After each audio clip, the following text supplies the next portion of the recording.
O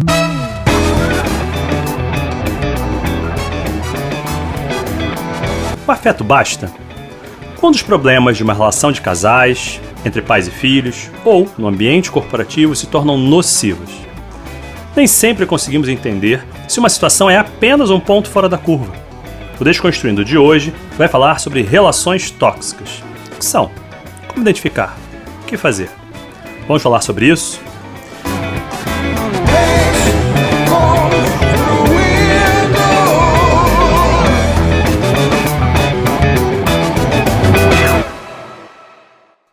Bem-vindos a mais um episódio do Desconstruindo. Eu sou Eduardo Murat, aqui comigo na bancada, como sempre, tem Márcio Hall.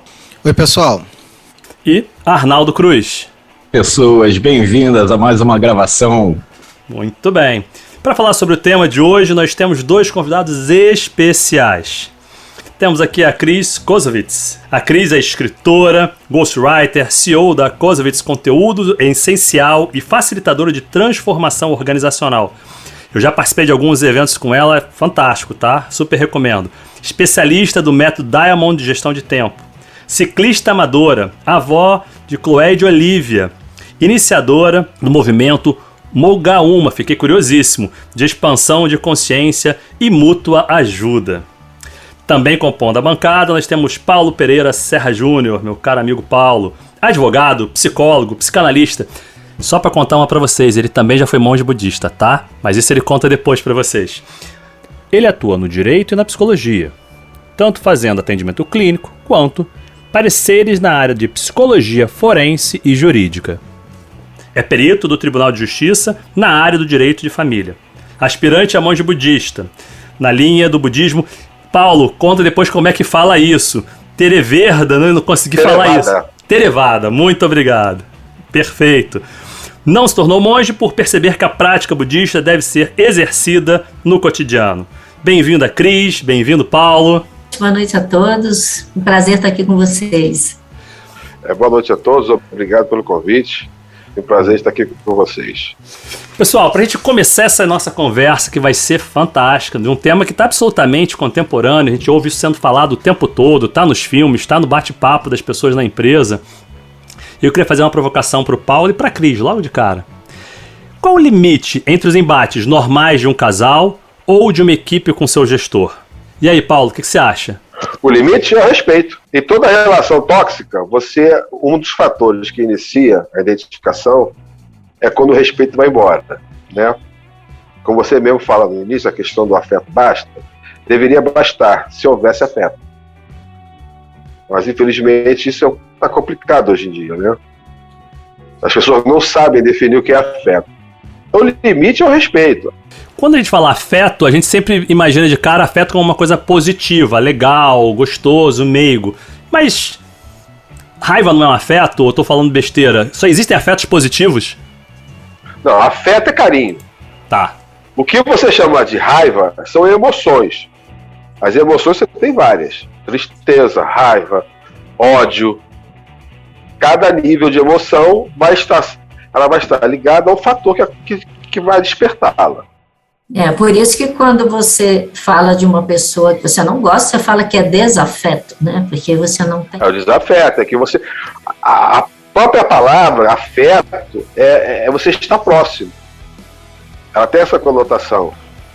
Legal. O desafeto é empurrar a pessoa para fora.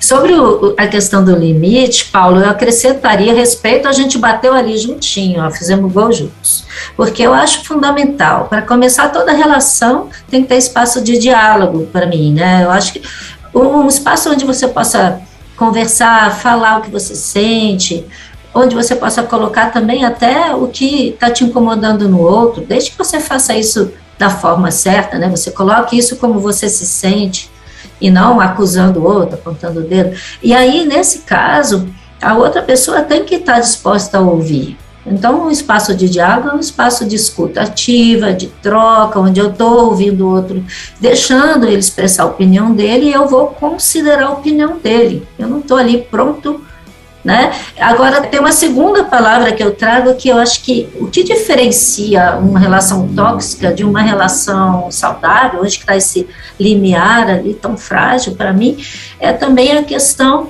da intenção, né? Porque se eu vou ter uma discussão, seja num casal, seja de amizade, seja no ambiente profissional, eu tenho alguma coisa para conversar, eu preciso ter a intenção de que aquilo acabe bem, eu preciso ter a intenção de achar uma solução, um caminho do meio. Eu estou incomodado, o outro também pode estar, e a gente vai buscar sarar essa relação, essa parceria. Eu acho que o que realmente é um limite claro é quando, além de não ter respeito, a pessoa vai para aquela discussão, para aquele embate, para desencorajar o outro, para humilhar o outro, não querendo ouvir, não dando espaço, ou seja, ele já foi mal intencionado, não tem uma intenção de salvar a relação, tem uma intenção de humilhar o outro, de magoar o outro, né? Então, acho que essa é outra palavrinha que eu colocaria aí dentro dessa dobradinha.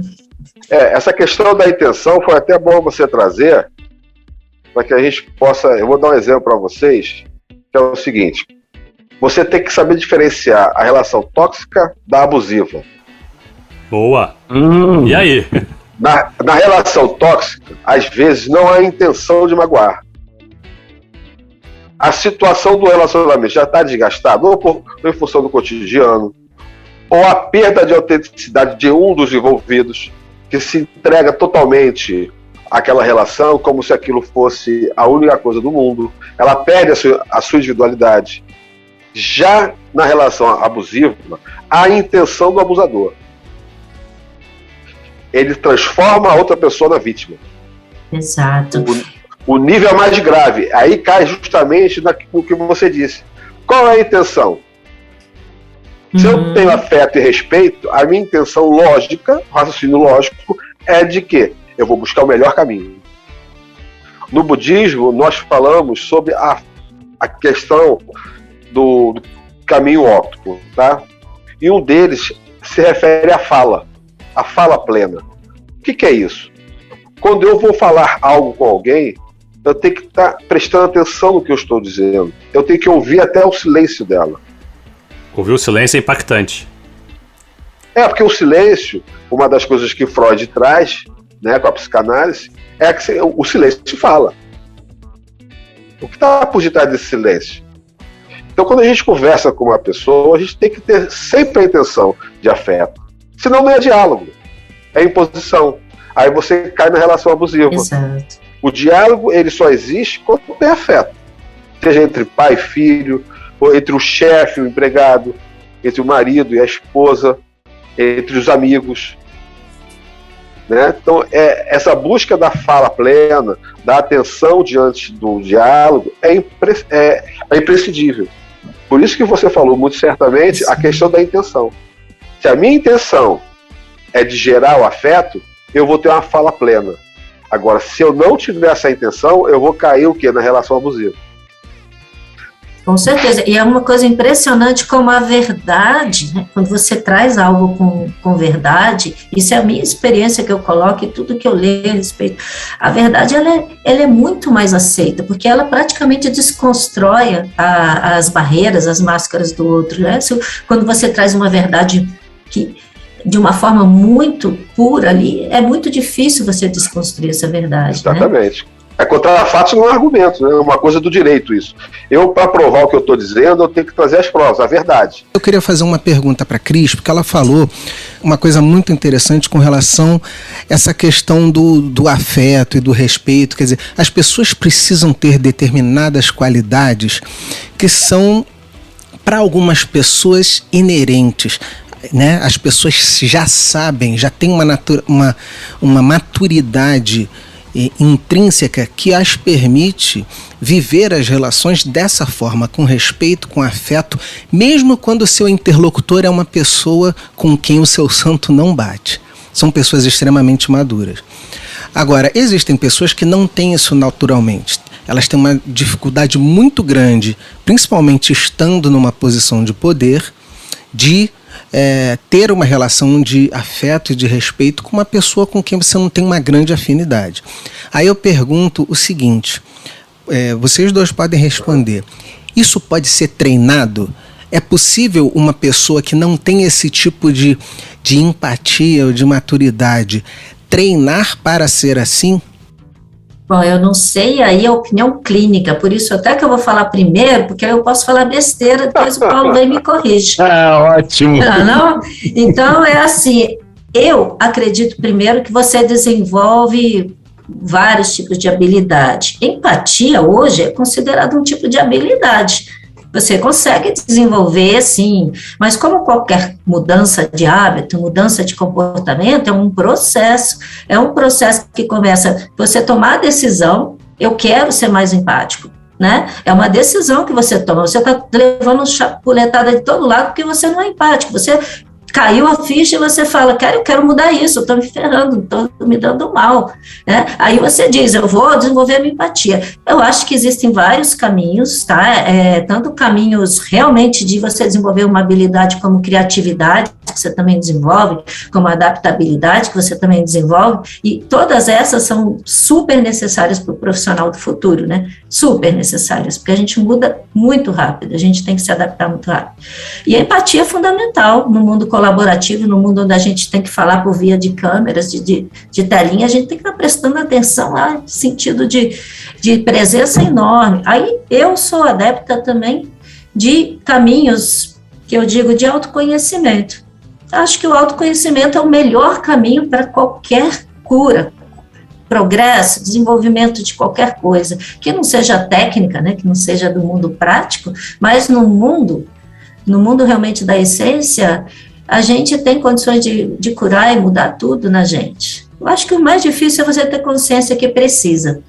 Consciência que precisa se ir para dentro de si mesmo, buscar o caminho do autoconhecimento, buscar o caminho de expansão de consciência. Aí sim a gente está falando do Mogalma, que tem essa filosofia.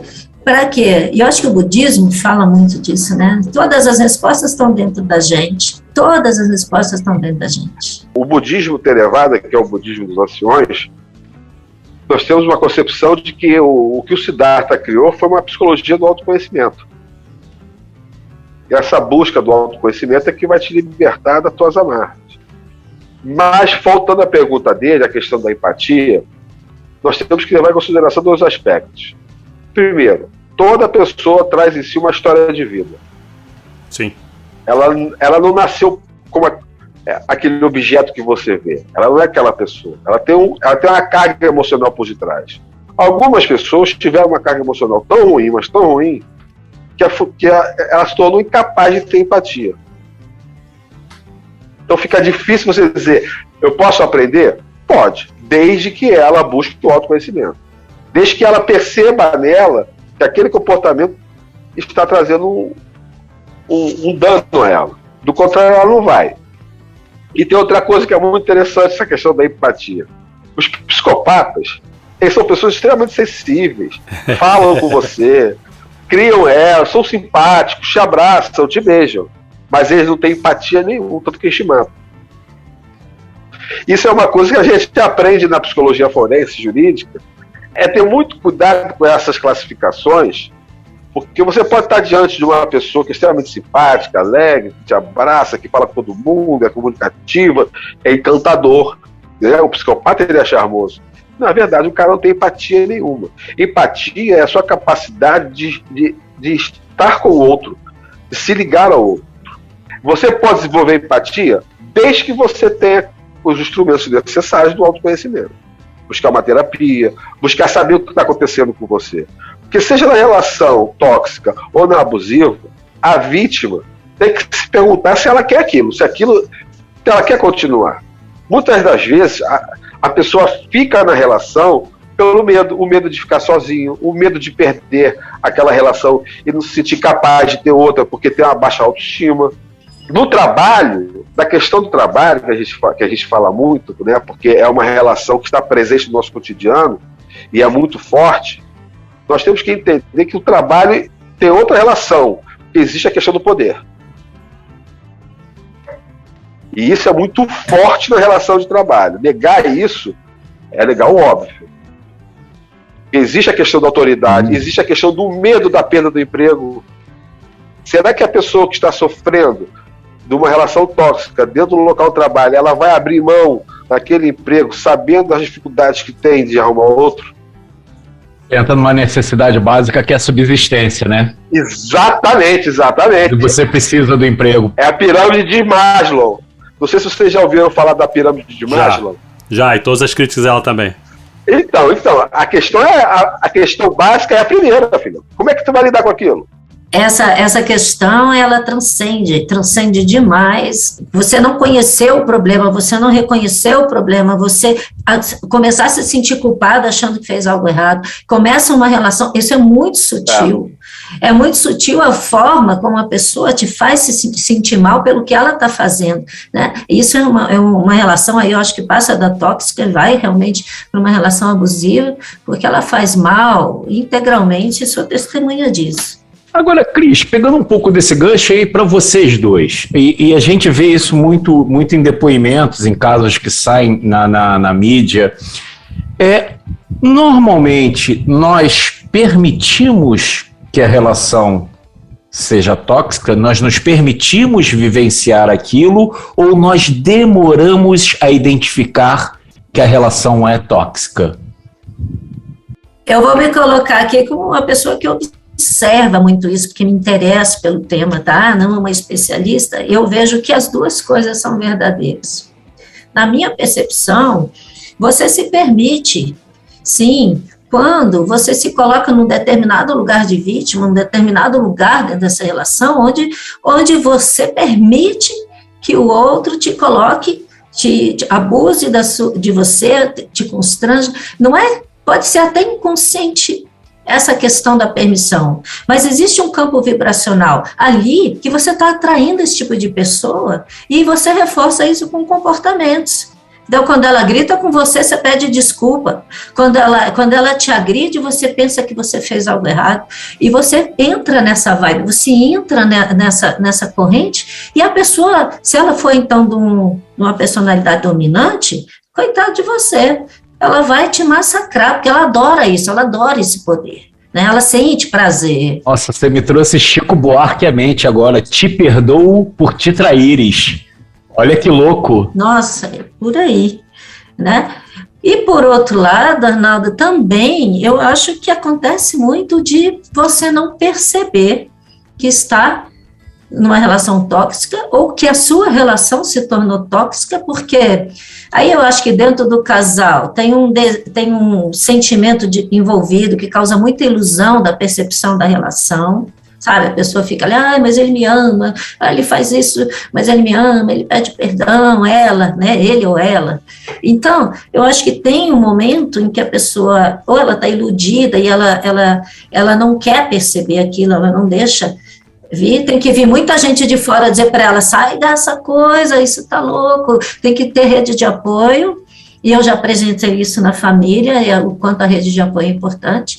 E no ambiente de trabalho, tem uma situação que, como você falou, tem relações de poder, tem relações de necessidade, e quando é de colega para colega, tem gente que é tóxica. Ela chega no trabalho, ela continua sendo tóxica.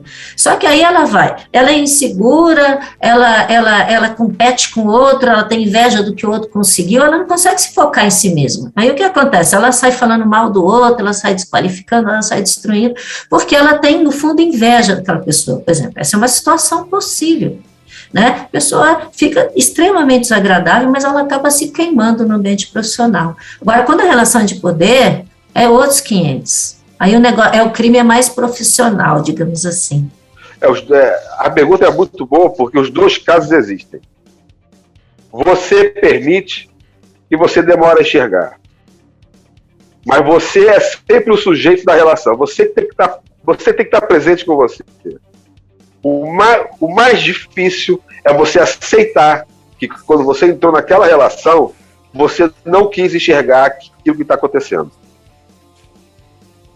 Porque quando a gente começa uma relação, normalmente todo mundo começa com um personagem. A persona junguiana é tão bonitinha, é cheia de flores, mas aí vem a sombra. A sombra começa a aparecer. Ou seja, a negatividade, aquilo que traz o inconsciente da pessoa, os traumas dela, as neuroses dela. E você, às vezes, se acostuma àquilo porque você tem medo de ficar sozinho. Esse é um fator humano, tá? Isso é um fator adaptativo. Por isso que nós fomos criando a sociedade. E viver em grupo é mais fácil para nós. Estar sozinho, sem ter autenticidade, sem buscar o autoconhecimento, nos gera medo. Nós confundimos muito solidão com estar sozinho. É totalmente diferente na minha percepção. São totalmente diferentes. A solidão, ela traz o peso de um transtorno depressivo, ela vem com uma tristeza, ela é muito pesada. Agora, você estar sozinho, eu posso estar sozinho dentro do Maracanã. Exato. Eu continuo autêntico. Estou lá na torcida do Flamengo, todo mundo, eu estou feliz da vida. Todo mundo está triste porque o Palmeiras ganhou, eu estou feliz. Isso independe. E você pode estar no meio da torcida do Maracanã e estar muito infeliz também. Pode. Eu, se sou vascaíno, estaria extremamente infeliz, a não ser que ele estivesse perdendo muito. Mas a vida também. Você está no meio dos outros e está triste, é a solidão. Aham. Porque você vai buscar no outro uma felicidade que não vai ser autêntica, porque ela não é sua. Então, nós temos que encarar todas as nossas relações como um crescimento nosso. Ter seriedade diante disso. Nós temos que entender que o outro, o ser humano é dinâmico, ele não é estático. Você conhece uma pessoa, cria uma imagem dela e acha que aquela imagem é ela pro resto da vida. Não é assim.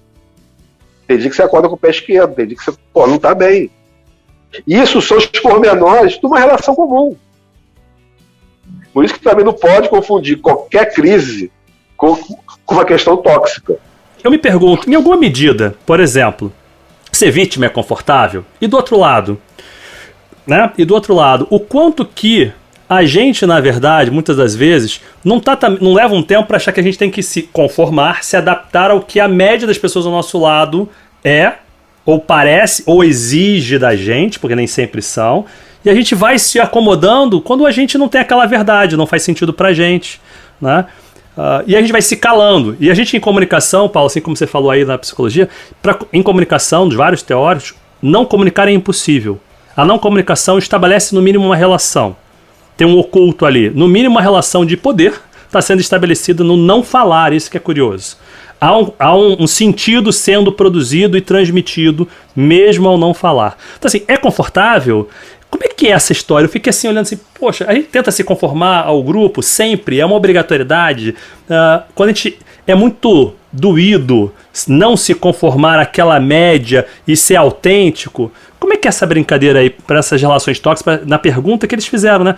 Olha só, Eduardo, essa questão do comum, da normalidade, né, de você estar dentro do normal, ela está inserida na nossa cultura desde cedo. Se você parar para pensar, o Joseph Campbell tem um livro chamado Mito do Herói, sim, e que ele fala do mito da passagem.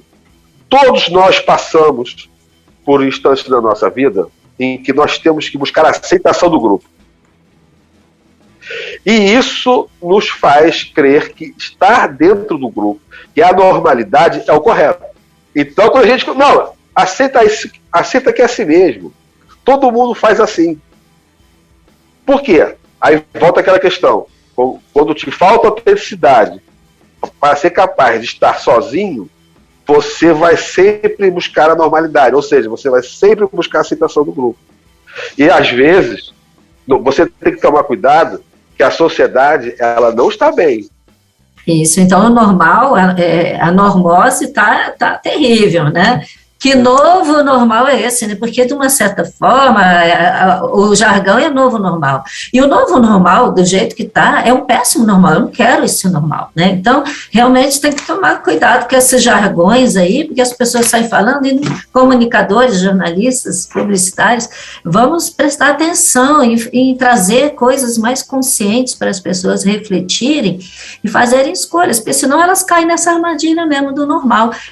Todo mundo faz. Outra coisa, é confortável sim, Murat. Eu acho que algumas pessoas sabem que aquilo lá não é uma coisa assim lá muito admirável, mas elas falam, eu tô aqui, vou ficar aqui, entendeu? Não tem aquele senso de coletivo, aquele senso de regeneração planetária.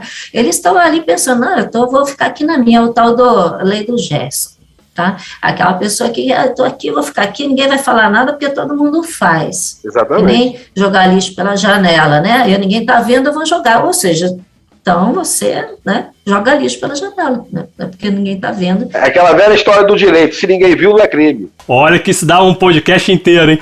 Mas olha só para eu fechar essa questão, mas não tem um dado cultural? Eu e Arnaldo temos trabalhado muito com o pessoal em Portugal, eu também tenho trabalhado com o pessoal na Alemanha, em São Tomé e Príncipe, em Angola, outros países de língua portuguesa, mas não brasileiros. E você vai olhar a maneira como as pessoas expressam as suas opiniões. No primeiro momento é impactante, choca até um pouco, você parece grosseiro, parece que tem às vezes até um tom de ironia, que é uma coisa que me incomoda muito nas pessoas, porque a ironia é aquela coisa que você, não, mas eu estava só brincando e você está desconstruindo a pessoa, né, tá colocando ela numa berlinda, e as pessoas acham normal a ironia. Se você falar sério e duro, não, é grosseiro. A ironia é bem vista, eu acho estranho. Mas não tem um dado cultural? Não tem uma coisa que nós brasileiros precisamos dar uma volta para dizer alguma coisa, para contar, senão é uma coisa grosseira. Ou, se você pega um alemão, um inglês, um português tradicional, ele vai dizer diretamente, sem papas na língua, como a gente diria na nossa expressão, mas ele não está querendo ser grosseiro, ele não está querendo ser abusivo, ele não está querendo te colocar numa saia justa. Ele apenas está expressando exatamente o que ele está pensando naquele momento. Então, como é que eu consigo, inclusive, me desprender de uma questão que está na raiz? Você cresceu naquela cultura. São fatores culturais. Então fica difícil você desconstruir uma cultura toda. Vamos botar um exemplo. A nossa, é de uma hora para outra. Isso requer um aprendizado da sociedade. Uhum. Né? Porque você, para falar esse objetivo sem ser duro, você não precisa ser grosso. Uhum. Mas acontece que a pessoa com quem você está falando, ela está apta a ouvir, que você ser maduro é capaz de ser ouvido, é aquela capacidade de ouvir. Sim. As pessoas acham, não, o cara tem a maturidade, sabe falar. Peraí, não, maturidade é saber ouvir também. Mesmo que não quer, né, Paulo? Mesmo que não é bom ouvir. Mesmo que não queira. Mesmo que você não queira, se você tem maturidade e aquilo, se o conteúdo que é falado tem verdade e está baseado em fatos, você não pode negar. Se você negar, você vai estar agindo que nem criança. É infantil da sua parte. Então você tem que lidar com isso. O alemão tem um jeito diferente? Tem. Eu tenho um amigo meu que é alemão, está morando no Brasil há muitos anos, ele mora no sul de Minas. Ele falando, todo mundo acha que ele é grosso. Mas não é. Ele é objetivo. É aquela coisa, Paulo, eu não vou ficar explicando o que é óbvio. Se a placa diz não, por que a pessoa atravessou? Exato. Ele é isso. Então ele já chega dando bronca no cara pro cara sair da terra dele. Agora, você trouxe um dado aí legal, que essa questão da maturidade para ouvir, e aí a gente falou aqui um pouco de relação abusiva entre casais e falou um pouco de relação abusiva no trabalho.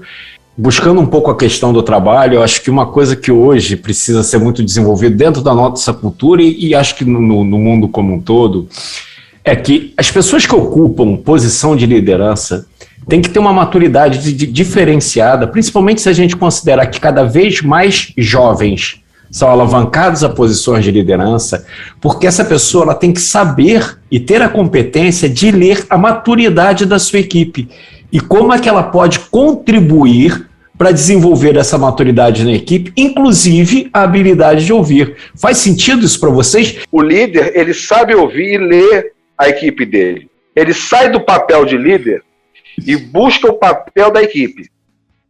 Aquele que se mantém sempre no papel de líder é o autoritário. É verdade, ele está um passo de ser e usar errado o poder dele, né? Hoje em dia a gente tem 4 gerações convivendo juntas. Isso aconteceu com a evolução científica. Então, você pode ter uma pessoa dentro de uma empresa, você pode ter 3 gerações convivendo juntas ali. Então, hoje é um desafio, tanto para os PDLs, né, os Programas de Desenvolvimento de Liderança, quanto para os RHs das empresas, que eles saibam, mais do que respeitar essa diversidade de gerações, não só a diversidade de gerações, mas a diversidade de perfis mesmo dentro de uma organização. E mais do que isso, eles precisam saber otimizar isso, criar os bons casamentos com isso, pegar o que cada um tem de melhor e combinar, né? E aí, quando essa colaboração, que é uma das premissas desse mundo que a gente está adentrando, ela realmente é efetiva, sai do discurso, quando realmente as pessoas gostam de colaborar, aí o que acontece? Já minimiza muito para mim, já cria algumas barreiras para que se criem relações tóxicas dentro do trabalho. Porque até o próprio líder, que tem uma visão mais colaborativa, mas ele quer estimular que todo mundo se desenvolva, respeita as diferenças de cada um, consegue gerar alta performance sem ser no sacrifício, mas na paixão pelo que a pessoa faz, esse líder ele não vai ali usar o poder contra ninguém, ele não se sente ameaçado, ele se sente, vamos dizer assim, ele se sente, de uma certa forma, um facilitador, ele se põe nesse papel. Ele faz com que a equipe cresça. O líder, que é líder, ele não tem medo de perder o cargo dele, porque o cargo não é ele. O apego ao cargo é que faz a autoridade, é que faz aquele sentimento de poder crescer. Essa questão das relações tóxicas, elas são intrinsecamente ligadas a questões de gênero, ou você acha que isso não tem nada a ver? Quando se trata de pais e filhos, esse tipo de relação, eu acho que isso não cabe. Mas quando a gente fala de trabalho, de empresa, e também, em muitos casos, nas relações amorosas, eu acho que as questões de gênero, elas contam sim, não por si só, por uma questão que a gente veio falando aqui, de cultura, né? Principalmente a cultura ocidental, que é uma cultura ainda machista, é uma cultura onde ainda os homens ainda têm certos paradigmas que já deveriam ter sido desconstruídos, mas é um processo que está acontecendo, né? Não só pelo posicionamento das mulheres, e aí aqui eu quero aplaudir a todos os homens que estão tomando consciência e também tomando defesa dessa questão do respeito à mulher, contra a violência, né? Quanto à questão do assédio, porque isso não é brincadeira, isso destrói a vida de uma pessoa, e realmente, homens, a questão de gênero está envolvida porque existem muito mais homens nos cargos de poder, e realmente existem também conceitos que estão arraigados aí na cultura machista, em homens e mulheres, onde diz que a gente vai cair naquela questão da normose. Não, isso é normal, o homem pode, a mulher não pode, o homem precisa de sexo, a mulher não. Sabe aquelas coisas, aquelas bobagens, mas que estão lá cristalizadas na cabeça das pessoas. Então, quando o homem ele tem certas atitudes machistas, muitas vezes as pessoas falam que é normal, né? Cai nessa questão da normalidade, porque elas viram isso acontecendo e se repetindo. Muitas vezes a pessoa... É tal coisa de homem, né? Isso é coisa de homem. Uma vez eu escutei uma história de um homem que traiu a mulher já numa idade avançada, e ela... chorou muito, né, porque já eram mais de 40 anos de casada, e ele descobriu, aí ele falou assim, mas eu te traí tão poucas vezes. Ele ainda eu te traí tão poucas vezes, aí ela jogou um troço na parede, assim, eu testemunhei Meu isso. Deus. Por quê? Porque, gente, é o que ele pensou, eu sou um ótimo marido. Mas só te traí 5 vezes, que é isso? Em 40 anos, é É isso nada. aí. É nada, que isso? Que bobagem a sua. Não, se você analisar as estatísticas, você vai ver que eu tô bem na fita. Exatamente. Sou ótimo, exatamente. Mas é essa aceitação da normalidade, do discurso machista. Você pode trair 20 vezes porque é normal. Que era normal há 60 anos atrás. Pegar a geração do meu pai está com 82, você vai ver que os amigos dele tinham amante. E aí? Para eles E era normal. era normal. Eu conheci um que bancava as duas, casa, comida e tudo mais. E para ele era normal. Ele achava correto. Eu ficava me perguntando, cara, isso aqui não é normal, cara? O que esse cara tem na cabeça? Porque o cara tem que ser psicótico, o cara tem que ter delírio. Gente, não pode ser. É um esquizofrênico. Ele acha, ele tá fora da realidade. Quer dizer, ele não se preocupa com nada, com o sentimento dos outros. Mas em relação ao que você falou dos filhos, a relação tóxica entre pai e filho existe, tá? Existe porque na relação pai e filho, a questão do poder, ela também existe. Exatamente. É poder e afeto ao mesmo tempo, né, cara? E é o pior tipo de poder. Independente se o filho é homossexual, se o filho é trans, porque isso é só a maquiagem do sujeito. O sujeito é que importa. Nós cometemos o erro de julgar as pessoas pela aparência. Eu trato com pessoas que são homossexuais e sofrem muito por causa disso. O abuso vem dos pais, tá? De não entender que aquele sujeito é um indivíduo que tem emoções, que sofre, que quer se apaixonar, que quer ter uma família como qualquer outra pessoa. Essa, para mim, é uma das maiores violências. Sai da questão do tóxico, passa para ser abusivo. Porque o ser humano tem o hábito de olhar a pessoa como se ela fosse um objeto. Não é. Nós somos sujeitos. Nós buscamos afeto, nós queremos construir. A nossa obrigação como ser humano é sempre provocar no outro o melhor. E pai e filho, você tem que sempre também considerar uma coisa. Os pais trazem as suas bagagens. Há casos de que a neurose é perpetuada. A criança nasce naquele ambiente, é criada naquele ambiente. Vou dar um exemplo comum, muito comum. A criança é criada no ambiente onde tratar o outro xingando é normal, onde a gritaria é normal. Você acha que essa criança vai crescer com que tipo de ideia? A ideia central dela vai ser essa. É permitido. Eu vivi durante muito tempo dentro de um contexto, né, de pessoas em que as pessoas falavam muito alto, e olha que eu falo alto, mas para essas pessoas eu falava muito baixo. As pessoas achavam que era bobagem, frescura. Eu disse, mas eu preciso gritar para me expressar? A festa da minha família, quando juntava meu avô, tio-avô, meus tios, juntava todo mundo, a sensação que você tinha é que estava saindo uma porrada generalizada. Meu avô era delegado, outro era não sei o quê, outro era do exército, não sei mais o quê. Os caras falando parecia um tumulto. E eu sempre muito calado na minha, sabe o que eu via? Isso aí quando eu crescer vai ser viado. Era isso que eu ouvia. E eu só ficava observando assim, gente, não sei o que esse pessoal passa na cabeça dessa galera. O que a gente está falando, de uma forma geral, a ideia de poder sendo do mais forte, do mais rico, que tem uma posição na empresa, do pai para os filhos, do mais velho para o mais novo, e até, considerando aí a questão desse machismo estrutural que nos corta, do homem para a mulher. Mas, aí vale para vocês dois, mas os filhos também não podem estabelecer relações tóxicas ou abusivas com os pais? Os subordinados com seus chefes? A mulher com o homem? É sempre de quem tem mais... Porque o poder, ele não é só estruturante e simples, né? Tem outras lógicas de poder. Você vai ter poder no momento que você observa que o outro é frágil. Uma criança sabe fazer isso, tá? Se engana muito que a criança não tem a capacidade de observar e ser perversa. E manipular os pais, sim. Por muitas vezes a criança observa que fazendo a malcriação no meio da rua ela consegue. Isso é poder, gente. Uhum. Isso é poder que ela está exercendo. Ela percebe, se eu fizer isso aqui, o meu pai vai ficar com vergonha e vai me dar o que quer. Paulo, a primeira vez que o Heitor fez isso pequenininho, tava eu, ele e a Patrícia, mãe dele, no shopping. Ele foi, se jogou no chão, ele era pequeno, ele devia ter 3 anos de idade. A Patrícia quis voltar, eu segurei ela e disse, não, você vai ficar aí gritando? Eu vou embora, sua mãe vai embora, pode ficar aí. E fomos andando, claro que 30 horas pra trás, né? Mas, vai ficar aí? Eu tô indo embora. Eu não vou participar dessa cena, não.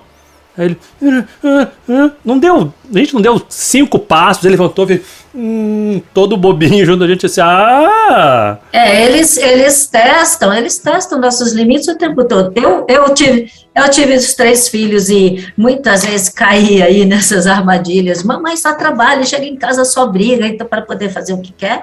E agora que eu tenho netas, eu olho para as bichinhas e dou uma gargalhada, falo, com a vovó não funciona não, pode parar com isso aí, é o contrário. Agora você está na melhor fase, né? Você é avó, você pode passar o castigo para os seus filhos. Ela acabou de entrar aqui, aí, vovó, eu falei, não. Aí ela começou a chorar, né, porque eu não dei atenção, né, aí saiu do quarto, tudo bem, daqui a 5 minutos eu estou rindo, brincando. Então, é uma questão realmente... e quando a gente fala de relação, gente, de casal, principalmente relação amorosa, eu vejo que a gente também tem que considerar essa questão da fragilidade, da autoestima da pessoa, de que ela não consegue se posicionar na relação, mas quando a gente vai para pai e filho, ali tem uma relação de amor, mas esse amor pode estar doente, né? Por cegueira, por não consegue enxergar, não aceita, tenho expectativa, ele não me atendeu, eu queria que ele fosse médico, tudo isso que a gente conhece, que está em torno de não aceitar o outro como um indivíduo, né? E é para mim, que acredito, ainda tem a questão dos seus antepassados, toda uma carga que vem aí na sua constelação familiar, para quem acredita, ainda tem a questão de outras vidas, ou seja, tem os karmas, é muito difícil, né, gente? As pessoas estão aí, ela tem que ter muita vontade daquilo dar certo, tem que ter muito amor envolvido, e aí, se não conseguir colocar o amor em primeiro lugar, muito complicado você buscar uma saída, um caminho do meio, né? E você está trazendo uma questão agora que me lembrou uma história muito pessoal. Meus pais, minha mãe viveu uma relação excessivamente abusiva, eu diria até que foi além de tóxica, e minha mãe se separou em 1970, que era um escândalo no Brasil. Eu lembro que o meu avô, pai da minha mãe, ficou 2 anos sem falar com ela, porque ele dizia o seguinte, e ele, que era aquilo que se chama de homem de bem, uma pessoa correta, e realmente era, dados os princípios e um conjunto de valores, era sim, era uma pessoa muito família, mas para ver como é que a gente, como é que a tal da normatização engessa a gente. Eu lembro que ele virou para minha mãe e falou, mulher correta leva a arma na cara, mas não sai de casa. Que loucura. Mas era assim mesmo. Mas a minha família é muito louca. A minha avó foi que saiu de casa. A minha avó aguentou meu avô e falou, sai daqui, ô maluco. Ela pegou as coisas dela e foi embora. A minha avó Zeri, pai de pai. Ela era pra... Minha avó fez a mesma coisa. Ela era pra Frentex, a velha. A minha avó também, gente. Minha avó, ela separou do meu avô em 1920 e pouco, e foi embora para outra cidade com os filhos, foi vender geleia, foi ser representante, falou, não, e olha que não era uma relação abusiva, era só uma relação sem amor, que ela foi forçada a casar com quem ela não gostava. Então, é muito interessante, né? A gente vê ao longo da história, já estou voltando na pergunta do gênero, que sim, existem aquelas pessoas que são os disruptivos, que elas vão lá e quebram os padrões, e aí começa a trazer aí uma jurisprudência. Exatamente, né? É uma jurisprudência, assim, ela fez, olha lá, isso pode ser, não está errado. É que nós estamos acostumados no Brasil com a jurisprudência que vem dos tribunais. Na Inglaterra e nos Estados Unidos, são os costumes que mudam e criam jurisprudência.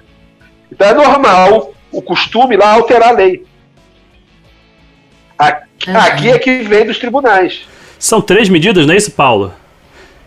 É o direito comparado que vai mudando as leis, as decisões dos juízes e os costumes, não é isso? São 3 fontes de mudança da lei. Exatamente. Mas lá fora, no direito anglo-saxão, os costumes é que criam e modificam as leis. Porque para eles é a sociedade que está dando norte. Não tem que ser o tribunal que indica o caminho, mas sim a sociedade. É o caminho que interessa para quem, né? Lá é o caminho que interessa para a sociedade. Aqui eu não vou falar nada. Minha avó, mãe da minha mãe, o meu avô efetivamente partiu para agressão física. Queimou a minha avó usando vela e tal, uma coisa realmente terrível. Era minha mãe mais 3 tios, né? 2 tias e um tio. E minha avó simplesmente pegou os 4, saiu de casa e foi correr atrás desse prejuízo. E assim, eu tenho uma admiração enorme pela coragem dela, porque ela colocou os 4 numa casa lá que ela arrumou e ela foi ser enfermeira de marinha mercante. Então ela ficava 8 meses, 1 ano e 6 meses fora de casa, provendo o sustento desses 4 filhos que todos fizeram faculdade e tal, se formaram, conseguiram se encaminhar bem na vida, sabe? E ela fazendo um trabalho extremamente pesado num ambiente de marinha mercante, em navios, ela sendo praticamente a única enfermeira do navio, que realmente não é um número muito grande de mulheres dessa geração que fez isso, mas existem mulheres que fizeram isso, né? E eu acho isso um exemplo incrível para o momento de hoje, porque existem ainda muitas mulheres em situação muito complicada diante da opressão masculina, e a gente falar disso aqui no podcast eu acho super importante. Vou trazer um dado para você, Márcio, rapidinho. Subiu 75% a violência contra a mulher, em média, no mundo, durante a pandemia, que as pessoas tiveram que conviver mais, tiveram que aguentar a irritação do outro, tiveram que aguentar a criança dentro de casa, e as pessoas não ficaram bem emocionalmente, como o Paulo falou, as pessoas não estão bem, e isso aumentou em 75% as reclamações de violência doméstica aí, em média, no mundo. Eu vou contar para vocês o caso real, prático do direito, que é o seguinte. Eu tenho uma cliente minha que ela sofreu agressão física e moral do cara, do sujeito, do agressor. Então, com medida protetiva, a juíza concedeu o afastamento e tudo mais. Ele entrou com recurso pedindo o fim da medida protetiva. E o primeiro parecer do Ministério Público foi a favor do recurso do cara. Quem assinou? Um homem. Eu entrei com a resposta ao recurso, subiu para o tribunal, aí veio o Ministério Público, fez outro parecer. Quem foi contra o recurso do cara? A promotora pública. Para você ter ideia, o Poder Judiciário ainda é dividido na questão do gênero. Sim, certamente. O promotor tomou as dores do cara. Ele se esqueceu do caso. Não importa a prova, não importa nada. No RO não importou nada. A mulher, a promotora, e o cara teve azar, tadinho. A juíza que decide do caso dele é a mulher, e agora é uma desembargadora. Ele vai entrar pelo cano, vai deixar de ser bobo. Uma coisa que eu observo muito é a questão da violência e do abuso que se comete com as crianças. Os pais cometem isso quando vão se separar e se esquecem que tem um garoto ali sofrendo. Se ofendem. Então a relação tóxica e abusiva, ela está inserida na nossa sociedade. Então hoje em dia, falar que da normalidade tem que ter muito cuidado. Ela acabou de trazer um dado de 75% de aumento, gente. A que ponto nós chegamos? E pessoas que supostamente se dizem amando um ao outro. Por que não separa? Paulo, vamos lá. Assim, tem a questão cognitiva do ok. Eu cognitivamente entendo que eu estou numa relação abusiva ou que eu estou numa relação tóxica. Em especial quando a gente está falando de relacionamento, sair de um relacionamento, de um casamento, faz parte do pacote, normalmente, uma série de prejuízos. Qual deles? Em especial os prejuízos emocionais, mas não só eles. E assim, para vocês dois, o que vocês dariam de dicas, sugestões, enfim, diante da vivência que vocês têm, como minimizar, como mitigar esses prejuízos acessórios ao cessar uma relação desse tipo? Eu vou falar aqui rapidinho, tá? Você tem que parar e pensar da seguinte forma. Aonde eu estou hoje me faz bem? Não? Sai fora, vai ser feliz. Se você não luta pela sua felicidade, infelizmente eu não posso fazer nada. É o único caminho, é uma escolha. Por isso que a questão da escolha traz angústia. De Kierkegaard, filósofo, dizia que a questão da escolha sempre vai trazer uma angústia, porque você de alguma forma vai abrir mão de alguma coisa. O que você tem que ponderar não é a escolha, é o hoje. Hoje eu estou bem? Essa relação me faz bem? Eu estou sendo amado? Eu estou dando amor? E você também é responsável por isso. E colocar a culpa no outro é fácil, né? Sartre dizia que o outro é o inferno. Mas a culpa é nossa. A culpa é nossa. Então você buscar a sua felicidade só depende de você. Ah, Paulo, vai doer? Vai, mas você aprende. Melhor ficar feliz sozinho do que ficar na dor acompanhado. Essa é a minha opinião. O Tantra fala uma coisa bem bacana, que é o seguinte: você tem que primeiro casar consigo mesmo. Porque no momento que você gosta da própria companhia, que você casou consigo mesmo, você está em paz com a sua essência, então você não precisa das personas, né? Você não vai pôr uma persona na relação, você vai pôr você é aquela pessoa. E aí você também vai estar num grau de autoconhecimento, um grau de, não é nunca satisfatório, a gente sempre está aprendendo, a gente sempre erra, a gente sempre aprende, mas quando você casa consigo mesmo, você está pronto para casar com alguém, porque você não vai depositar sua felicidade na mão dele. Da mesma forma, quando a relação acaba, você também deseja ao outro, eu sei que é difícil isso, porque às vezes tem muita coisa ali errada, mas com gratidão pelo tempo que passou, porque foi bom por muito tempo às vezes. Tenha gratidão, deixa o outro seguir o caminho dele também, deixa aquela gaiolinha aberta, porque tem muita coisa com posse dentro dessa relação também, né? A tal da posse é algo que nos consome, né? Curioso isso. É o apego. Você passa a se identificar com aquilo e aquilo te torna você, já era. Acabou. Ela falou uma coisa sensacional. Você, para casar, você tem que casar com você mesmo antes. Você, para amar, tem que amar você. Como é que você vai dizer que ama o outro se você não se ama? Perfeito. Faz sentido logo de cara. Mas aí você pode até usar um texto bíblico, se quiser, porque se você pensar, é um texto filosófico, no final das contas, que a ideia de amai-vos uns aos outros, como a si mesmo, está dizendo isso, né? Eu tenho que primeiro me amar para amar os outros, né?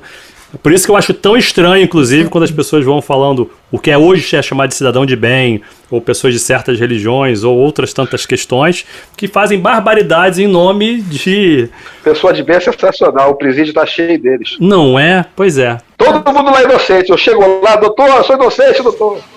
O Paulo tinha comentado sobre essa questão das relações, né? Se você não é feliz, sai fora. Você precisa se conhecer para você entender que esse lugar não é bacana.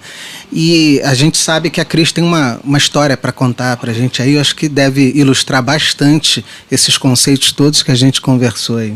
É verdade, vou te falar, é tranquilo para mim hoje fazer compartilhamento dessa experiência, embora ainda dentro de mim tem um lado que ainda dói, e não é mal resolvido, mas é porque são cicatrizes que a gente traz de certas vivências. Eu quero começar dizendo que eu comecei a ter cargos de liderança em empresas com 22 anos, então eu tenho mais de 40 anos que eu trabalho, e eu vou te dizer, eu não fiz um número certo, mas mais de 80% dos lugares que eu trabalhei, eu passei por assédio moral ou assédio sexual, sabe? Relações tóxicas, então, eu acho que é sempre a porta de entrada desses outros tipos de abuso que são cometidos dentro das organizações, tá? E aí vem-se a questão cultural de ser mulher, na época, então, ainda ser uma mulher jovem, né? Então, você entra numa empresa onde todo mundo demora 30 anos para ser chefe, você entra chefe, você pensa o que não me destruíram emocionalmente dentro dessa empresa, falando que eu era amante de todo mundo, fazendo aposta para saber para quem que eu estava oferecendo o meu serviço, para não falar nada mais grotesco aqui aos ouvintes, e aí era nesse nível que eu tinha que me desenvolver, tentar mostrar meu trabalho, então começou muito cedo, tá? Começou lá aos meus 22 anos, no primeiro trabalho que eu tive, que eu comemorei muito de estar ali no cargo de chefia, mas... Para minha surpresa, fui lidando com essas situações em diferentes níveis aí ao longo do meu trabalho, ora sendo maltratada por ser mulher, no sentido de não valorizar minha opinião, de não me dar espaço para falar, de menosprezar, de fazer comentários sobre a minha roupa, e daí para baixo, a chegar com mais de 40 anos, a sofrer um assédio realmente de um nível muito violento dentro de uma organização, e aí, no caso, começou com assédio sexual, porque literalmente fui convidada para sair, não foi uma coisa sutil, né, e eu tive uma reação imediata da normose, de pensar, será que eu estou me vestindo, será que eu estou agindo, que sinal eu dei? A primeira reação que eu tive foi essa. Tá achando que eu vou sair com ele? Eu dei algum sinal, eu pareci muito simpática, o que eu fiz, né? Mas fiquei sim com aquela pulga atrás da orelha e comecei até a mudar meu comportamento, porque eu sou naturalmente alegre, sou uma pessoa que gosta de abraçar, obviamente que no ambiente de trabalho isso tem moderação, mas depois que você está 7 anos no lugar, você abraça, você comenta, você festeja, e eu sou festeira, sou criança, gosto de brincar. E aí, pensei, estou exagerando em alguma coisa, estou fazendo alguma coisa errada, né? E aí o que acontece? Esse assédio continuou acontecendo, aí ficou extremamente desconfortável para mim, e como uma mulher que já era mãe, já tinha uma vivência já grande da vida, eu conversei abertamente, falei o que eu pensava, até comentei o fato dele ser casado, e pensei, você está com saudade da sua esposa, que mora em outro lugar, né, está morando num apartamento pequenininho, de 30 metros quadrados, deve ser isso a sua carência, mas por favor, né, não faça isso comigo. Foi assim, nesse nível, um pedido claro, e a partir dessa negativa que eu achei que estava de boa ali, que foi uma conversa de 2 adultos, para encerrar um processo que podia ter acabado ali, eu comecei a sofrer assédio moral. E esse assédio moral, ele foi de uma tal perversidade, de uma tal maldade, assim, que realmente eu fiquei quase que, sabe quando você paralisa? Porque a pessoa, ela começa, primeiro te tira o cargo de gerência, te coloca numa situação de você fazer o que não sabe, e todas as reuniões que tem oportunidade, briga com você que você não está fazendo a entrega, né? Porque mandou você fazer o que você não sabe, tem uma curva de aprendizado envolvida. Não te ajuda, eu tentei sair daquele departamento várias vezes e falava com outras pessoas e ele ia lá e minava a minha iniciativa de mudar de área, né? Me ridicularizava em público, não considerava minha opinião, colocava pessoas contra mim, falava de mim para outras pessoas, dizendo que estava sendo assediado por mim. E era uma pessoa do alto escalão da empresa, né? Uma empresa grande, uma empresa nacional. E eu estava lá nessa situação e comecei a adoecer. Primeiro eu comecei a ter um urticário, um negócio inespecífico, e depois eu comecei a ter realmente paura de ir para o trabalho, né? Eu não conhecia nada, eu nunca tinha realmente estudado isso, então o desconhecimento faz com que a gente pense que estou ficando doente, mas não fica pensando que foi a outra pessoa que está causando, você fica pensando que você está doente, né? E aí eu fui para psiquiatra pela primeira vez, em 40 anos de carreira, fui para psiquiatra, 40 não, na época eu tinha 30 anos de carreira, fui para psiquiatra, e no psiquiatra me colocou no INSS, colocou de licença psiquiátrica, por causa de assédio moral na empresa. Para você ver que quando eu voltei, a justiça demora muito, o INSS demora muito, eu já estava com alta, né, da psiquiatria, mas demorou ainda 2, 3 meses para o INSS. Aí tinha a questão financeira envolvida, eu comecei a fazer até consultoria nesse tempo, para repor minhas rendas, porque eu já estava bem, mas eu não conseguia pisar naquele lugar, sabe? E aí eu tomei coragem, o tamanho da minha coragem, para ir lá e falar com ele, e dizer a ele, por favor, quando eu voltar, você me demite. E ele disse assim, ele falou, com o maior prazer. Então, ele encaminhou toda a minha documentação. Você não processou a empresa, não? Ele me colocou primeiro na seguinte situação, ele me mandou minha documentação para o RH, só que quando veio o laudo do INSS, estava lá, estabilidade por assédio moral. E eu tinha mais 1 ano dentro da empresa e eu não quis, eu pedi demissão, tá? Aí eu estava no estado de, agora eu vou ser encostada, porque eles iam me tirar da minha posição, dentro da área, que é a minha área, e me colocar numa outra posição para me esconder, para me colocar num cantinho. E eu falei, não, cara, chega para mim, olhei para o mundo. E sou empreendedora desde então, tá? Eu tenho a minha própria empresa desde então, graças a Deus. Foi a melhor decisão que eu tomei. Agora, sobre a sua pergunta, na empresa existia um recém-criada comitê de ética e tal, mas eu já tinha visto 2 casos passarem por lá, de funcionário que reclamou, da mesma pessoa por outras questões, e aí foi parar no ouvido dele e virou piada dentro das reuniões de gerência que eu participava. Entendi. Eu não me senti com espaço dentro da empresa e não tive coragem de mover uma ação. Aí entra realmente as minhas... Eu vou falar, hoje eu teria movido uma ação, tá? Hoje eu teria movido uma ação criminal mesmo, se a empresa não quisesse me apoiar, se eu não tivesse testemunha, essa era a minha verdade. E estava acontecendo.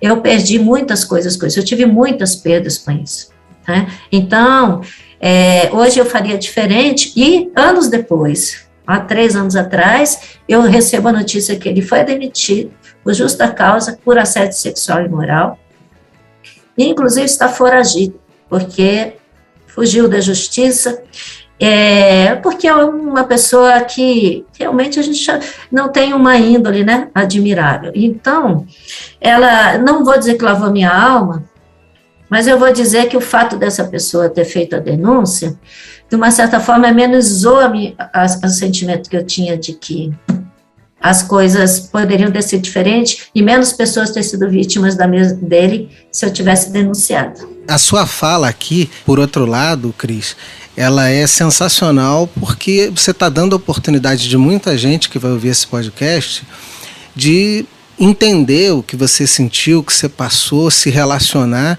e quem sabe mudar a sua história também, né? Então a sua coragem de trazer esse relato, ela vai trazer muitos frutos, tenho certeza. Quero te agradecer muito por isso.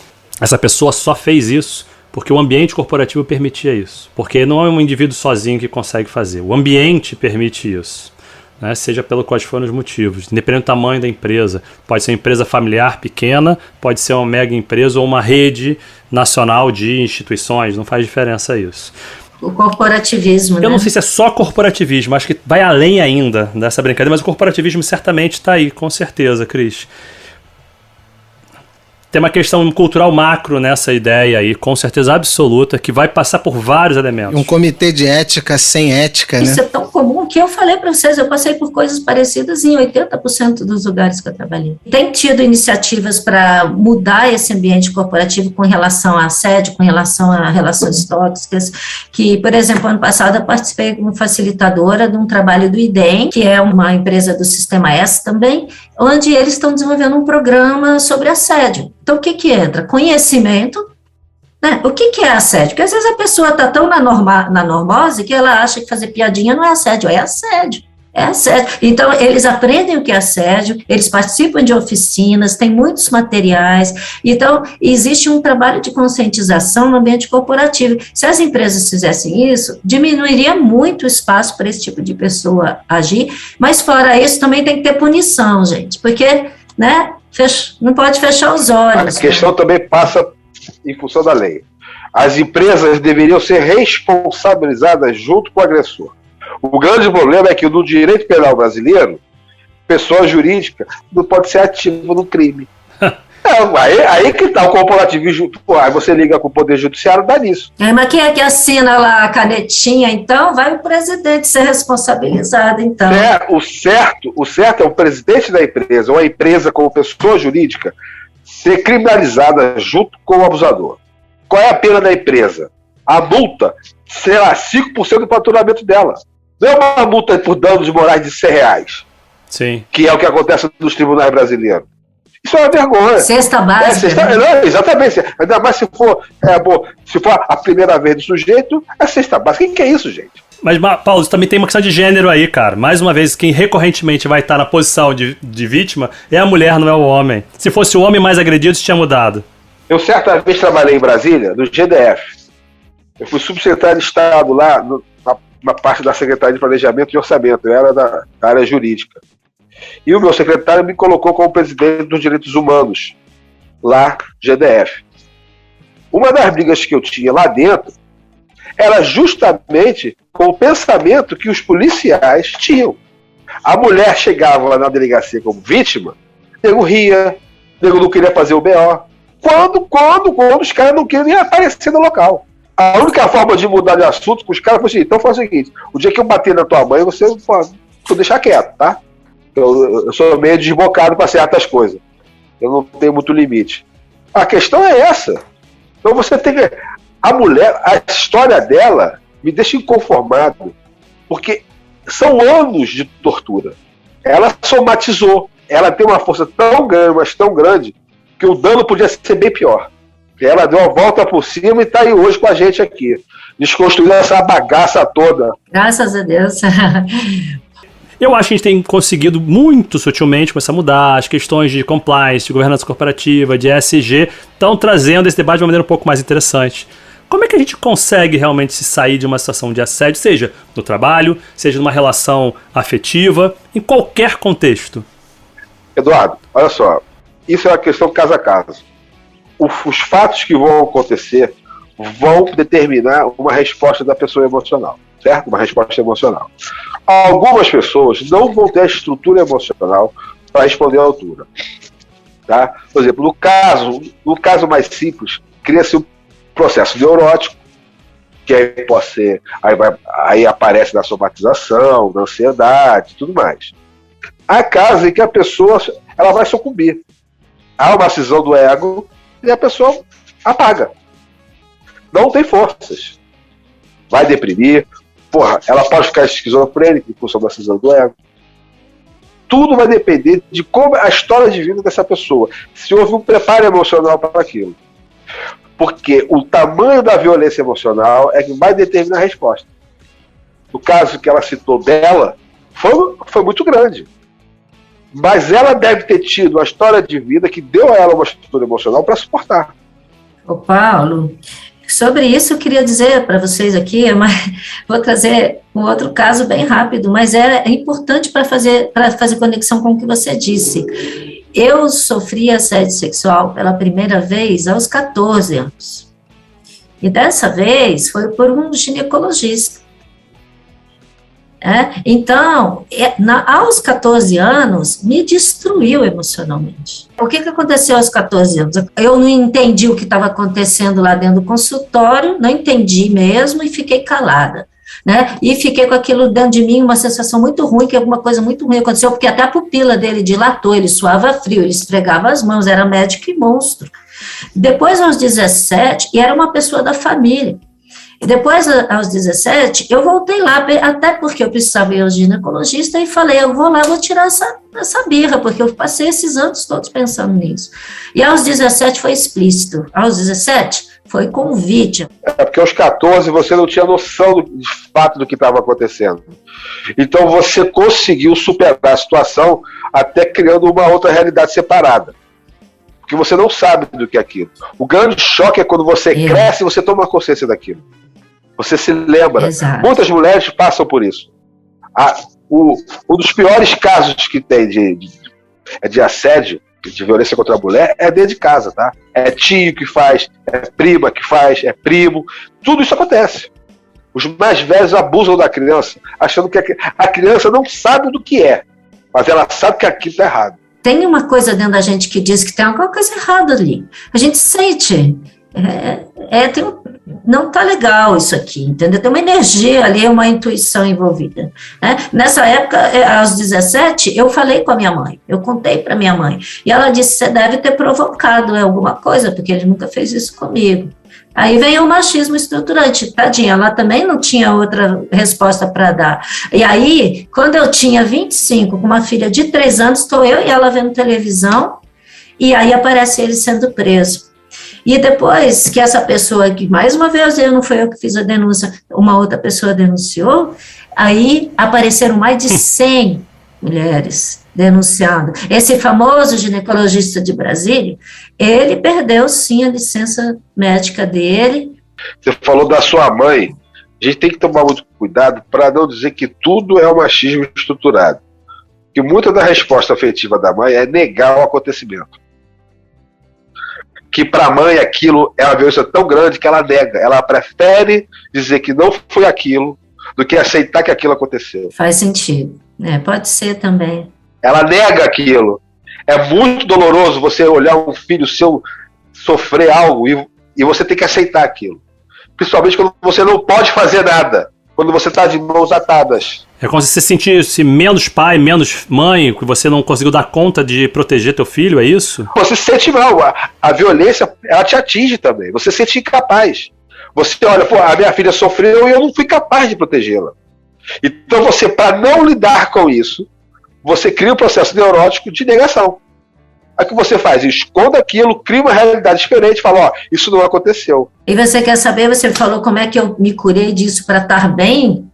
Para frente, eu vou te dizer, eu tive primeiro um processo de cura com a minha mãe, com relação a esse processo todo, a gente se entendeu e tá tudo certo, a gente a minha família é maravilhosa, então isso me ajudou muito, mas segundo lugar, eu sou muito conectada a essa questão da igualdade, sou muito conectada a essa questão da igualdade social, principalmente, mas também da igualdade de gêneros, de respeito, a minha busca do autoconhecimento, eu medito todo dia, então, para mim, eu não vou deixar nada de fora me destruir, sabe? Eu não vou deixar que outra coisa me defina, Tem que ser feliz, vai ser feliz, Cris, conta comigo. Qualquer coisa a gente bate nos outros. Tamo junto. Não esquece que eu sou advogado, que eu tenho sangue nos olhos, não esquece disso. Não, é muito legal, né? É advogado, psicólogo, psicoterapeuta, ou seja, ele é um hub de soluções. Mas esse de dar um soco na cara não foi o lado budista. Não. Olha só, eu vou contar uma coisa para vocês poderem entender que há um equívoco muito grande. Achar que o Siddhartha Gautama, que um Buda, que um monge não sente raiva e tem vontade de dar soco na cara, é um lendo engano. Ele sabe que tem vontade, mas ele não faz, porque ele sublima. Mas ele fica indignado diante das injustiças, sim. Sim, verdade. Ele age. Ele não vai agir da forma violenta, mas ele vai agir para achar um caminho para que aquilo não aconteça mais. Perfeito. As pessoas acham que o cara virou monge, o cara virou... não, o cara não sente raiva, o cara não chora, não. Chora. De ser humano, né? De ser humano, exatamente. Não, chora, sente tristeza, igual... Nem faria sentido. Igual a todo mundo. A única diferença deles para as pessoas, né, que não têm esse estado de iluminação é que eles conseguem lidar com isso de forma real. Ele sabe que existe o apego, ele sabe que aquela violência dele é uma resposta do ego dele. Então, tudo isso para eles, eles compreendem a situação. É o que a gente chama de compreensão plena. A conscientização plena da sua existência. E aí, você pegando por uma ótica diferente, é o que a Cris está batendo tanto na questão do autoconhecimento, né? É um autoconhecimento pelo meio espiritual, mas é, de novo, autoconhecimento, que é uma coisa tão importante. Acho que sempre foi importante desde que a gente é a gente, mas hoje é mais importante do que nunca. Você me fez lembrar, Paulo, a proposição de Gandhi, né? Quando ele ia enfrentar os ingleses numa ação efetiva, concreta, mas não violenta. Gandhi é um exemplo mesmo de guerra pacífica, né? Ele tava puto dentro da roupa com os ingleses, ia lá pra cima dos caras e enfrentava, não saía da frente, gente. Sentava no chão. Exato. Tem que ter coragem, tem que estar afim. O covarde usa força, usa arma. Isso. Aponta a arminha. O cara que tem coragem, ele sabe da situação, senta ali e pensa, não, cara, olha só, você tá errado, eu vou continuar aqui porque você tá errado.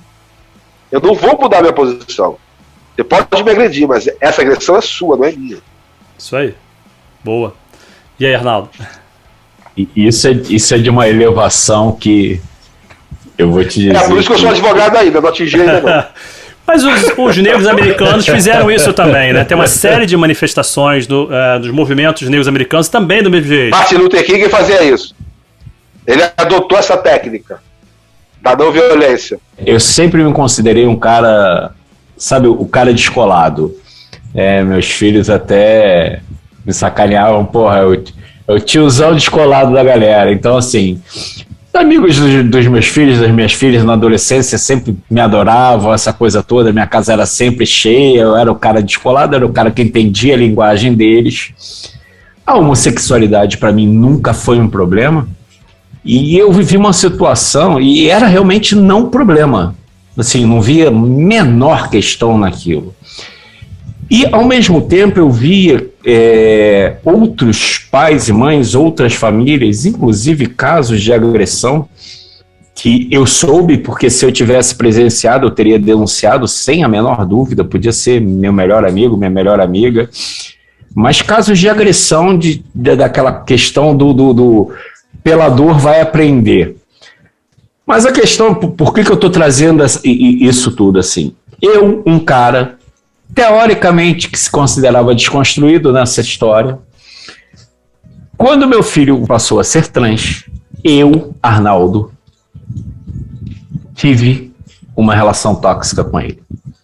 Eu provoquei uma relação tóxica por pura ignorância. O cara que era o descolado, o cara que entendia, o cara que estava conectado. Eu tenho a plena consciência que há poucos anos atrás, estou falando de 3, 4 anos atrás, eu provoquei no meu filho uma relação tóxica. Mas por ignorância? Ou medo? Por ignorância. Não, obrigado pela pergunta. Agora que você fez essa pergunta, junta um pouco das duas coisas. Primeiro, a ignorância em essência e um pano de fundo de medo, sim, porque eu lembro agora de ter manifestado esse medo numa conversa com a minha mulher. O medo do que ele vai passar na vida, você sabendo de como é a realidade, faz você agir de forma ignorante, provocativa. Exatamente. Mas, Paulo, a questão é, se eu, que tinha essa consciência, essa aceitação de uma série de questões, tive essa dificuldade... Eu sei que para você foi toda uma análise. Pô, descolado, o tiozão da galera, pô, todo mundo gosta de mim, pô, eu sou o cara que entende os jovens, é isso aí. Eu também já fui assim, tá? Com a minha filha, eu achava que era o cara, mas toda minha filha fazia a cagada e eu fiquei puto. Aí, você fica preocupado. Aí você reage. Essa é a questão. Vamos lá, na hora que eu olho para minha reação, eu queria... E aí a gente volta lá no início da gravação do nosso podcast, né, da diferença da relação tóxica para abusiva. Eu queria o bem, né, eu visava o bem, achava que estava fazendo o bem e não fiz. A grande questão é como criar os nossos filhos sem que, por melhor que seja a nossa intenção, a gente não consiga perceber o contexto e se torne, ou seja, a nossa boa intenção, o nosso amor, se transforme em algo tóxico quando a gente está na criação e na orientação dos nossos filhos. Acho que esse é o grande pano de fundo da minha pergunta, né? Por isso eu dei o meu depoimento pessoal. O que a gente tem de ferramenta enquanto mães e pais para perceber mais rapidamente que a gente está tendo uma ação tóxica, analisar o contexto e, de fato, como é que eu apoio, como é que eu educo, como é que eu crio numa situação dessa? Essa sua pergunta é que todo pai e mãe se faz no universo. Como criar meus filhos? Tem que criar uma questão delicada com eles. Cara, saiba se perdoar, encarar seus erros, buscar sempre o acerto. E muito amor. Amor é tudo. Você não vai nunca acertar tudo, é impossível. Esquece isso. Tenta amar o máximo possível, ainda que seja... Errei, se perdoa, peça perdão ao seu filho, peça desculpa. E se perdoa. Se você não se perdoar, aí vai te doer. Entender que você, cara, somos assim. É da nossa natureza isso. Não dá para atingir uma perfeição da criação. Há choque de valores. Seu filho vai ser sempre criado numa outra geração da sua. Você tem sua carga emotiva dentro. Eu sempre falo que a questão toda é amar. Se você ama e é capaz de dar esse afeto, já é um grande passo. Você acha que você não vai errar? Vai errar. Ninguém é perfeito. Esse processo todo já rolou. Acho que a busca aqui existem alguns gatilhos, algumas dicas que a gente possa ajudar a quem está nos ouvindo a não cometer o mesmo erro que eu cometi. Acho que a pergunta é essa. O que a gente tem que estar mais atento? Tem uma dica fundamental. Que faz parte do budismo, tá? Não faz parte da psicologia nem do direito. Chama-se uma coisa... a atenção plena. Isso é complicado porque você tem que desenvolver. Vem através do hábito da meditação. A meditação não é o que as pessoas pensam, ficar sentadinho fazendo não. Meditação é a atenção plena diária, cotidiana, o tempo todo. O tempo todo você tem que saber aonde você está e quem você é e o que está fazendo. Não é difícil. Agora, nós temos que ter a seriedade com a gente mesmo, parar, aceitar que a vida não é como a gente quer, que a gente não vai ter controle, e passar a controlar o quê? As nossas ações. Estar atento a elas. Atenção plena, que faz parte do caminho óptimo do Buda, do Siddhartha Gautama, lá na origem, ela é o ponto principal de tudo. Com a atenção plena, você vai ter uma fala plena, uma compreensão plena, uma conscientização plena e uma ação plena. O que ocorre? Eu falo plena porque as pessoas, existe, em muitos textos budistas, você entrar na internet, a atenção correta. Se você parar para analisar se a atenção está correta, certo ou errado, ou incorreta, já caiu na dicotomia da ação, você já está errado. A plenitude da ação e da atenção compreende a saber que até o que está errado está dentro. Isso, eu concordo com você, assino embaixo da questão da atenção plena, acho que é o caminho, né? Meditação é ferramenta, mas é uma meditação que você faz o tempo todo, você faz nas suas pausas do trabalho, você faz no momento que você sente que você descompensou, antes de você dar uma resposta, você dá aquela parada, você dá aquela respirada. Agora, eu queria dizer para o Arnaldo uma outra coisa que eu acho que ajuda também, além dessa questão do autoconhecimento, eu acho que também tem uma rede de ajuda que a gente tem que buscar. Nessa questão que você colocou, que é uma questão que não é todo pai que vive, né? E não é tão comum. Tudo bem, você lidar com as questões de gênero, já está ficando... Tem muito mais informação, a gente consegue ler muito, a gente consegue trocar. Quando você fala do trans, é uma coisa que talvez tenha te trazido mais medo, talvez fosse bom, antes de tomar qualquer ação, né, com o filho, buscar uma ajuda profissional, buscar alguém para conversar sobre isso, né, alguém que tenha especialização, ou seja, não quero dizer uma linha ou outra, mas alguma coisa que te trouxesse um espaço para você se abrir, até porque no momento que você se abrir, você ia descobrir o quanto é medo, o quanto é desconhecimento, o quanto é, sabe, ali você ia num processo terapêutico, você ia se descobrir, e nesse processo terapêutico você podia encontrar você mesmo uma melhor forma de conduzir isso, talvez com mais assertividade, mas concordo com o Paulo, sem culpa alguma, né, porque a gente está o tempo todo tentando. Eu vejo meus filhos hoje e falo, meu Deus, se eu voltasse atrás, eu não teria feito isso, teria feito diferente aquilo, jamais teria dito isso para o meu filho. Quando eu fui aprender sobre crenças limitantes, o quanto que a gente falou para o nosso filho, se você fizer assim, você não vai ser ninguém na vida, não pode falar isso para a criança. Sim, é o que mais se fala. Você está criando uma crença limitante, no fundo ele vai acreditar que... Então, aí eu vou aprender isso nos 50 a mais, aí eu olho para os meus filhos já tudo adultos e falo, ferrou. Agora eles vão ter que buscar o autoconhecimento deles para libertar das crenças que eu ajudei a plantar, mas não tem culpa no processo, né? Porque a gente fez o melhor que tinha, deu o melhor que tinha. Por causa da preocupação, né? Você faz isso preocupada. Você sabe o quanto é doloroso trabalhar, o quanto sofre. Então você não quer que eles sofram. Então você acha que aquilo que você compreende como correto é o certo para eles. O pior é que a gente cria ideias centrais disfuncionais dos nossos filhos que vão se tornar pensamentos disfuncionais e comportamentos disfuncionais, e os caras que vão ter que se livrar disso.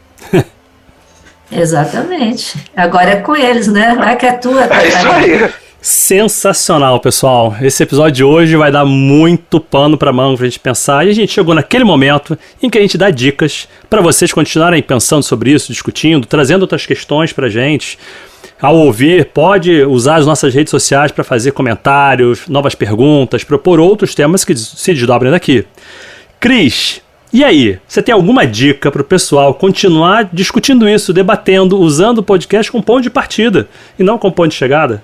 Olha, se você me permitir, vou dar uma dica de um relacionamento tóxico, e uma de um relacionamento para lá bom demais da conta, tá bom?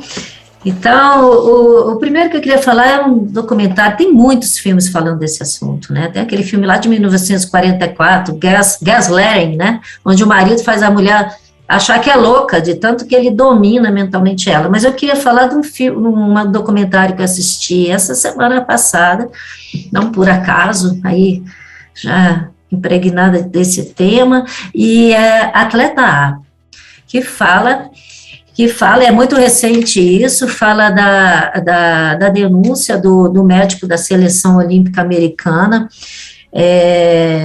o Larry Nassar, né? Não sei se é assim que se fala, Larry Nassar.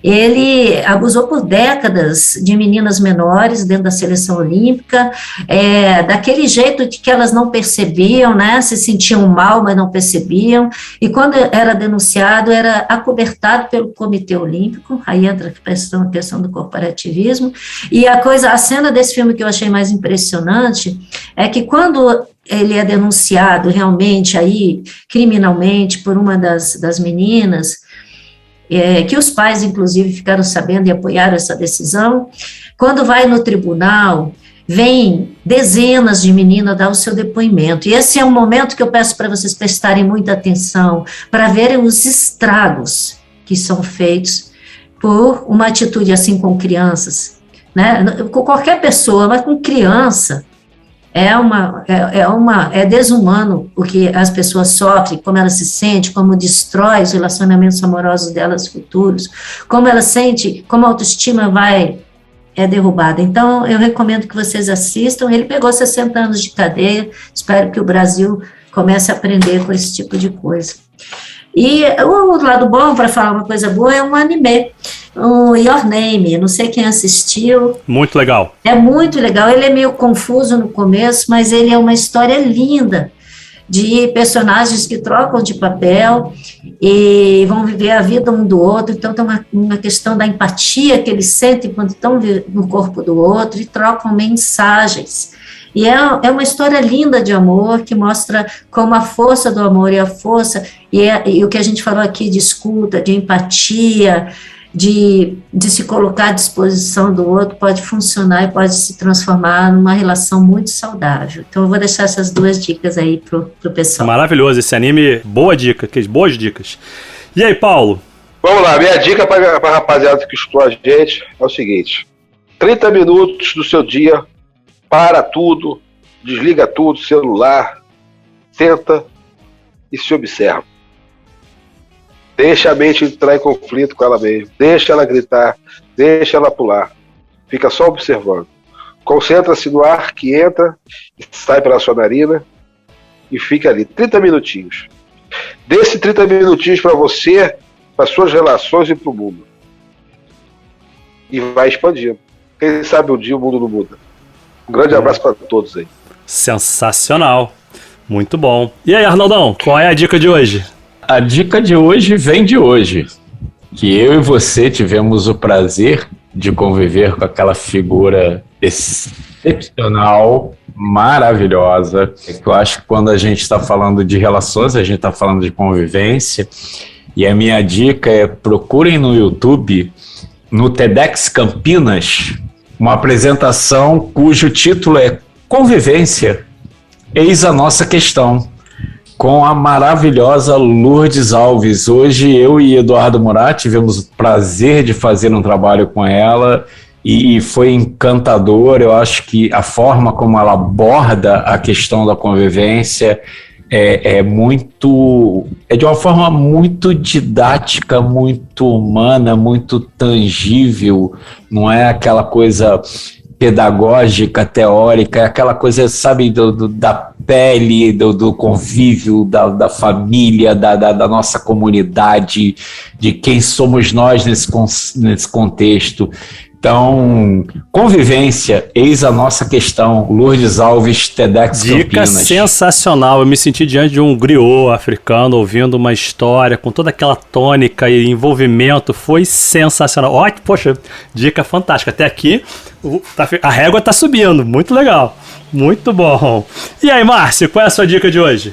Primeiro, uma lembrança que me veio quando o Cris estava contando os casos, né, o caso dela e outros casos, me lembrei da Rita Lee, né, na biografia da Rita Lee, bem no início, ela conta uma situação onde ela sofreu um abuso terrível de uma pessoa que foi na casa da família dela prestar um serviço. A mãe dela a deixou por instantes na sala, foi o suficiente para o cara cometer uma violência terrível e o cara foi embora, né, largou a criança lá.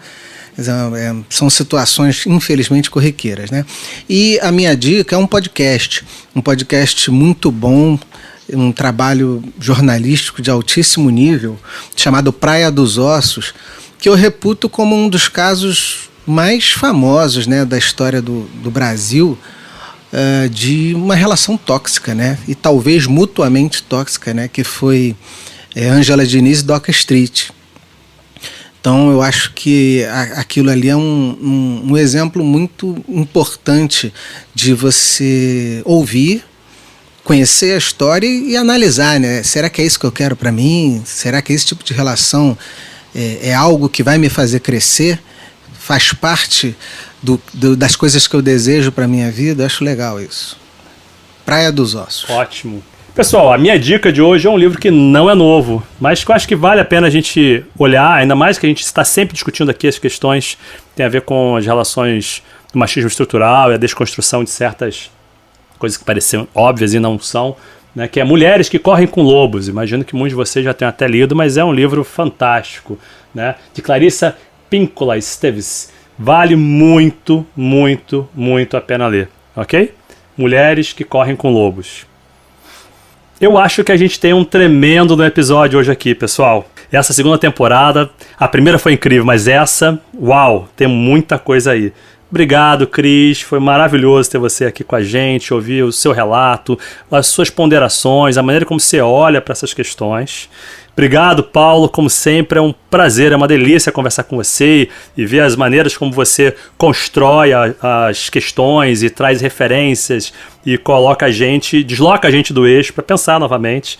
O papo foi incrível, eu gostei de ver como vocês, inclusive, trocaram entre vocês. Sintam-se super convidados para trazer outros temas, virem outros episódios, trazerem reflexões, questionarem a gente algumas coisas e a gente colocar aqui para debate. Foi muito bom. Muito obrigado por trazer essas reflexões novas para a gente. Bom, eu gostaria de agradecer muito a vocês pela oportunidade de estar aqui. Foi muito bacana mesmo. Cada vez que eu compartilho essas experiências, eu também passo por um processo curativo. E isso é muito legal, para mim é muito especial, mas principalmente quero deixar um recado para as mulheres, em especial as mulheres, mas qualquer pessoa que está sendo assediada no mundo profissional. O meu recado é: denuncie, sim.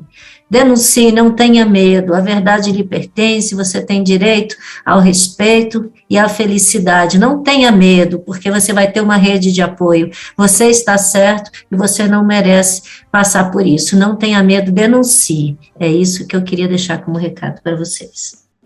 Bem, gente, eu quero agradecer pela chance de falar aqui com vocês, estar aqui com vocês, conversar. Foi muito bom tocar nesse assunto, que é um assunto que é do nosso cotidiano, né? Faz parte da nossa vida. E como diria o Buda, sempre mantém a mente limpa e vamos que vamos. Sensacional. Obrigado, Cris. Obrigado, Paulo. A vocês que nos ouviram até aqui, sigam as redes sociais, façam comentários, compartilhem, tragam questões pra gente. É um prazer estar com vocês. Até o próximo episódio. Desconstruindo é um podcast apresentado por Eduardo Murat, por Márcio Hall e Arnaldo Cruz. O design é de Ricardo Campos, a edição, Hugo Ardilha. A composição da vinheta é do Márcio Hall, arranjos e execução, Márcio Hall, Silvio Mazei e Ney Gouveia. Para conversar com a gente, trocar uma ideia, uma sugestão, um elogio, uma crítica, procura a gente tanto no Twitter quanto no Instagram. Nosso nome por lá é Desconstruindo X. É isso aí, Desconstruindo mais a letra X. Além de seguir a gente pelas redes sociais, favorita a gente, marca a sinetinha, se inscreve nos canais da gente. Assim, todo episódio novo que acontecer, você vai estar lá sabendo e podendo curtir, trocar uma ideia, refletir com a gente. A gente está nas principais plataformas de podcast. Até o próximo episódio.